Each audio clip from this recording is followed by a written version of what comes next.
Let's start with turning. We approach a turn at the right speed. Here we have more than a ton of car wanting to go straight ahead, and only the front tires to turn it. Whenever we go too fast, the tires lose their grip. Approaching the turn, we're better off going too slow than too fast. We start from the middle of the lane. Starting too far to the right, we have trouble getting around. Moving left at the start may make for an easier turn, but risks a collision with someone to the left, or encourages someone to try passing us on the right. In making the turn, we need to allow for the fact that the rear wheels track well inside the front wheels. We need to round out the turn so that the rear wheels clear the corner. Let's see the whole turn, from the middle of the lane, around the corner, into the middle of the new lane, and straighten out. We need to guard against a few common mistakes.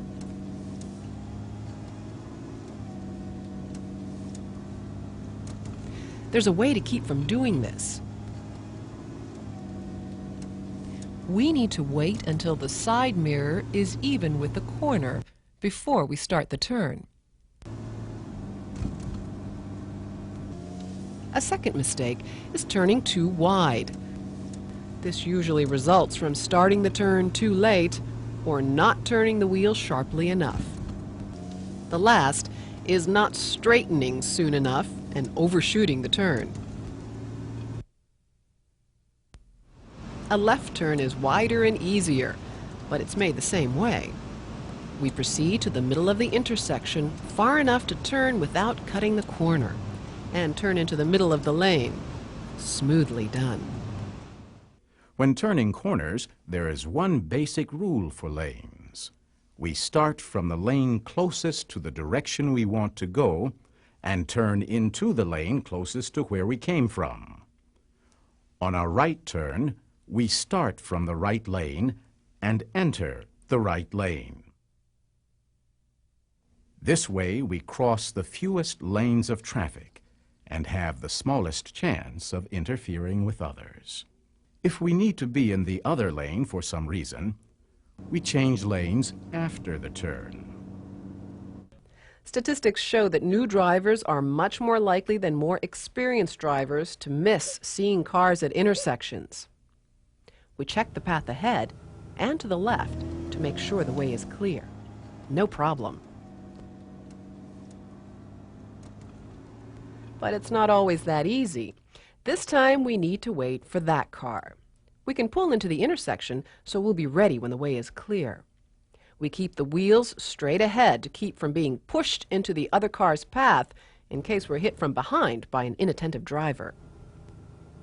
Okay, now can we go? He has a green light too. Always make the last check a check of the travel path you're about to enter. When we cross or enter traffic, we need a large enough gap to accelerate from a standing start. That can take several seconds. On city or residential streets where cars are traveling 25 to 30 miles per hour, that's about a half a block. Out on the highway, it's double that distance. A car may be moving a lot faster than it appears. That's why it pays to play it safe and allow plenty of room. Room to enter is one thing. Room to exit is another. We never enter an intersection until we're sure we can make it all the way through. Let's go for a drive.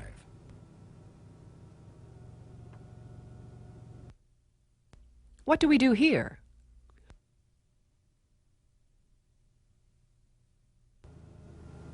We edge out very slowly until we can see upstream.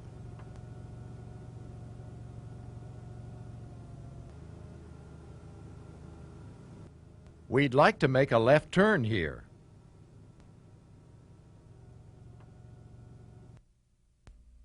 What should we do now?